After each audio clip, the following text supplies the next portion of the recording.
la sœur. Alors, je vais commencer tout simplement pour vous demander comment vous avez embrassé l'islam. Alors, c'est juste pour introduire un petit peu les choses. Ça fait toujours plaisir d'entendre. Parce que je me suis mariée dimanche dernier avec un musulman. D'accord, c'est juste pour ça.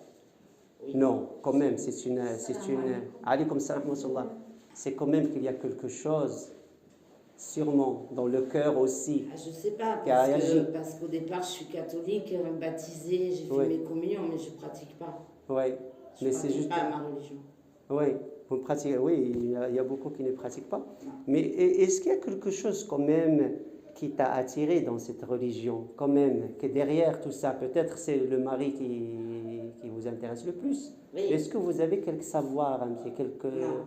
Aucun savoir. Donc, alhamdoulilah, donc c'est un bienfait d'Allah subhanahu wa ta'ala. Vous êtes venu et vous allez peut-être être à la porte justement d'un savoir que vous ne connaissez pas, qui est l'islam.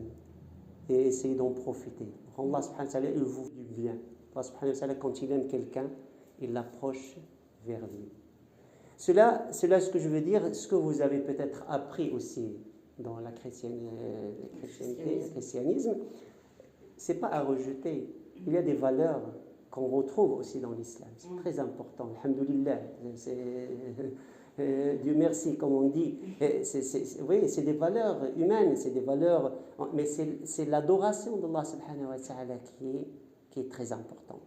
C'est-à-dire, aimer Allah subhanahu wa ta'ala, comment l'aimer? Allah subhanahu wa ta'ala a voulu qu'on l'aime à une façon précise, le connaître, la première des choses. C'est très important de connaître Allah subhanahu wa ta'ala. On n'aime pas quelqu'un. Vous me parlez de quelqu'un que vous aimez, vous voulez vous épouser.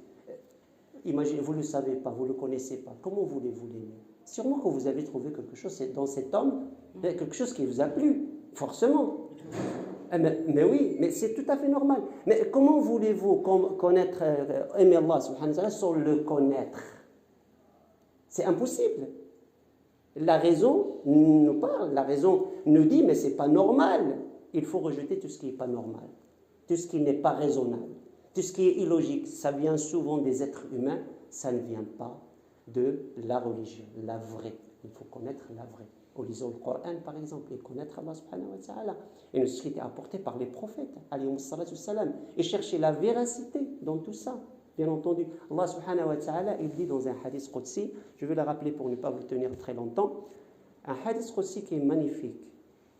Hadith qudsi, c'est un hadith, ce sont des paroles du prophète alayhi salatu salam. Ce n'est pas le Coran, mais c'est Dieu qui parle avec le prophète alayhi wa sallam. Ça s'appelle un hadith saint, qudsi. Donc, il y a des hadiths en fait, c'est ce qui a été apporté par les compagnons du prophète sallallahu alayhi wa sallam, sur le prophète, dans ce qu'il faisait. On a pratiquement tout décrit sur le prophète sallallahu alayhi wa sallam. Comment il mangeait, qu'est-ce qu'il disait, il y a beaucoup de hadiths. C'est ça les hadiths, c'est-à-dire c'est des récits qui sont apportés par les compagnons du prophète sallallahu alayhi wa sallam pour nous faire connaître la religion, surtout la pratique. Parce que le prophète, c'était la pratique du Coran, si vous voulez, d'une certaine manière. Et donc, c'était un modèle.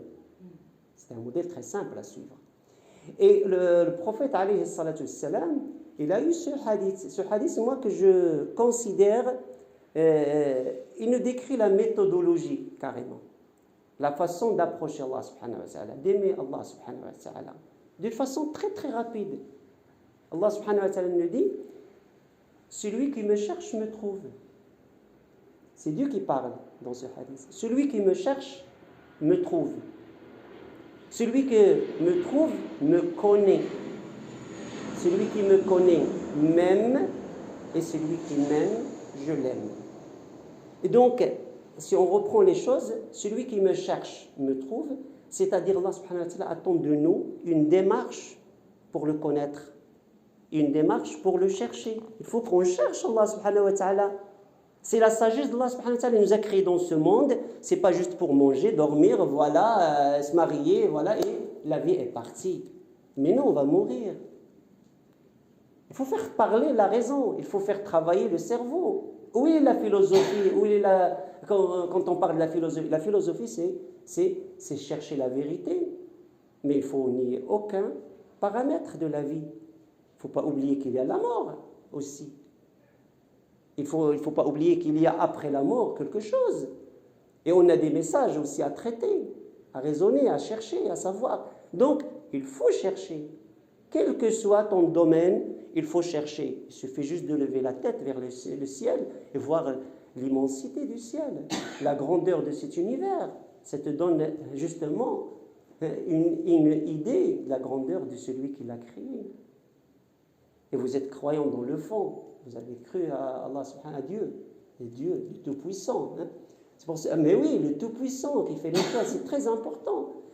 Dieu, on ne peut le connaître qu'à travers ses attributs. C'est le Tout-Puissant, c'est le pardonneur, c'est lui qui donne, hein, le miséricordieux, le clément. Mais oui, il faut connaître, c'est-à-dire il faut qu'on aboutisse, mais pas seulement à ces noms comme ça de façon brute, mais connaître la réalité, la voir dans la vie qu'on mène sur Terre. C'est très important. Et rester positif, parce que cela ne veut pas dire se renfermer. Faites attention, parce qu'il y a des gens qui se renferment un petit peu sur ces idées, de manière que ça devient des conditions. Mais ce n'est pas cela. Il faut chercher la vérité. Et Allah subhanahu wa ta'ala dit, celui qui me cherche me trouve. Celui qui me trouve me connaît. C'est-à-dire cette recherche doit aboutir à une connaissance vraie du Tout-Puissant. Et il n'y a que toi qui peux le faire. Il n'y a personne autre. Chacun de nous doit le faire. Chacun de nous, même si tu vois quelqu'un qui prie, quelle que soit sa religion, mais il a une certaine recherche à faire par lui-même.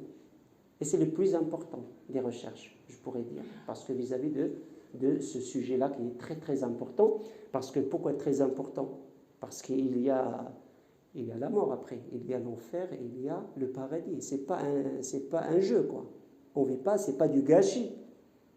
Cette vie, ce n'est pas du gâchis. Moi, je suis désolé, je ne peux pas croire que cette vie, c'est du gâchis. Ma raison ne peut pas me dire, je préfère croire que ce n'est pas du gâchis que je crois que c'est du gâchis. Vous comprenez? Ça, c'est aussi la raison. Hein. Et donc, il faut chercher la vérité, et c'est tout à fait normal, et d'aller chercher à connaître Allah subhanahu wa ta'ala. Alors, si tu connais Allah subhanahu wa ta'ala, tu vas l'aimer. Moi, je renverse un petit peu les implications. Je suis prof de maths, donc j'inverse un petit peu. Oui, c'est un peu compliqué, mais bon.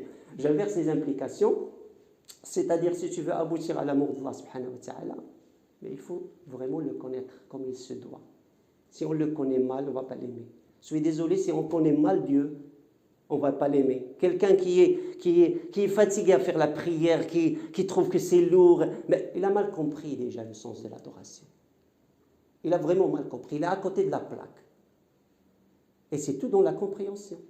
Et la compréhension, c'est tout ce qui vient de l'extérieur. Ça rentre bien sûr dans le cerveau. Le cerveau, il traite les informations. Après, le cœur, il accepte ou il refuse. Donc ça tombe finalement dans le cœur. La foi, ça tombe dans le cœur. La finalité, c'est dans le cœur. C'est ce qu'on finit par croire. Donc c'est très important ces démarches pour aller vers Allah subhanahu wa ta'ala et pour vraiment le bien aimer et de vivre la religion de manière sereine, tranquille. Connaître Allah subhanahu wa ta'ala, c'est très important. Voilà. Donc vous attendez shahada, vous voulez prononcer la shahada, Inch'Allah. Donc très important que ça soit pour Dieu. Je voulais juste rappeler cette petite introduction, je ne fais pas souvent avec tout le monde, mais cette petite introduction, ça permet justement de placer ta shahada, c'est pas pour le mari, mais c'est pour Dieu. C'est pour connaître Allah subhanahu wa ta'ala, bien sûr, et qu'Allah subhanahu wa ta'ala te favorise le bon chemin pour le connaître de mieux en mieux, Inch'Allah. Alors, shahada, on va prononcer la shahada. Shahada, hein. Ashhadu, on va prononcer la shahada. D'accord. D'accord. Ashhadu an la ilaha illa Allah wa ashhadu anna Muhammadan Rasulullah. Allahu Akbar. Ashhadu, on va la répéter. Ashhadu an la ilaha illa Allah wa ashhadu anna Muhammadan Rasulullah. Allahu Akbar, c'est kabir. On fait les bisous maintenant, hein, Inch'Allah. Vous êtes la bienvenue. Oui, tfadala.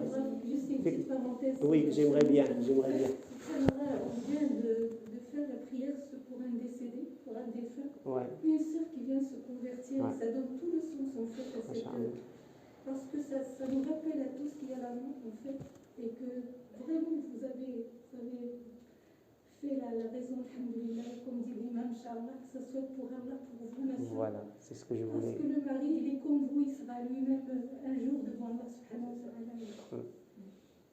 Barakallahu fik, c'est très bien, jazakallah. Voilà. Merci beaucoup.